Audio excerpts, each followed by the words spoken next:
யாராக வைத்தான், கொஞ்சம் முதத்தை எளிதாக வைத்தான். ஒழுக்கத்தை மட்டும் ஒன்றாகத்தான் வைத்தான், அதை உயிராக வைத்தான். போதை பழக்கத்தால் தனி மனித வாழ்வு சீரழிவதோடு மட்டுமல்லாமல் நாட்டில் வன்முறைகள், கொலை, கொள்ளை, வழிப்பறி, பாலியல் வன்கொடுமை போன்ற கொடூரமான செயல்கள் நாளுக்கு நாள் அதிகரித்துக் கொண்டே வருகிறது. கஞ்சா, புகையிலை, ஆப்பிள், பிரவுன் சுகர், ஹெராயின், போதை பாக்கு, குட்கா, பான்பரா என்ற போதைப் பொருள்களின் பட்டியல் வரிசைகள். அரசாங்கமே விற்பனை செய்வதால் மது போதைப் பொருள் இல்லை என்றார். அரசாங்கமே விற்பனை செய்து போதை ஒழிப்பு தினம், போதை ஒழிப்பு விழிப்புணர்வு, போதை இல்லா பாதை செய்வோம் என்ன உபயோகிப்பவர்கள் குற்றவாளி என்றார். அதனை உற்பத்தி செய்பவர்கள் குற்றவாளி.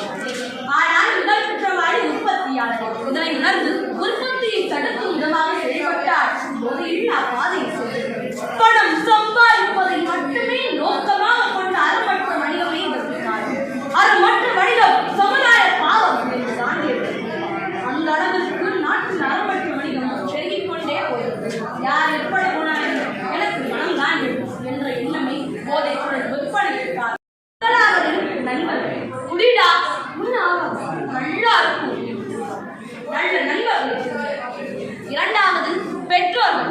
வீடு வாங்கிட்டு வா, சிகரெட் வாங்கிட்டு வா என்று குழந்தைகளிடம் போதை பொருட்களை வாங்கி வர சொல்கிறார். பெற்றோர்கள் மாறுகிறார். மூன்றாவது சினிமா.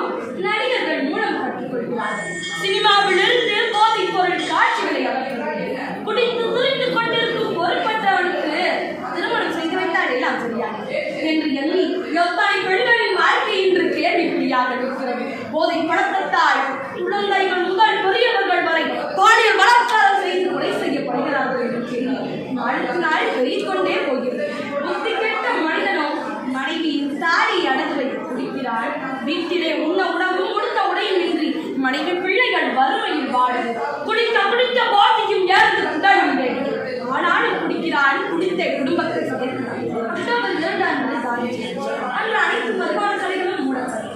காந்திய வழியிலே போதை வேண்டாம் என்பதற்காகத்தான் அக்டோபர் 2 அன்று மூடப்படும். ஒரு நாள் மூடப்படும் மதுபான கடைகள் அனைத்து நாட்களும் மூடப்பட்டால் விதவைகளின் எண்ணிக்கை தகப்பனின் ஆர்வமின்றி இடைத்தடுமாறும் குழந்தை தொழிலாளர்களின் எண்ணிக்கையும் கடுமையான சட்டங்கள் இருந்தால் போதாது, திறமையான திட்டங்களும் உடனே செய்யும்.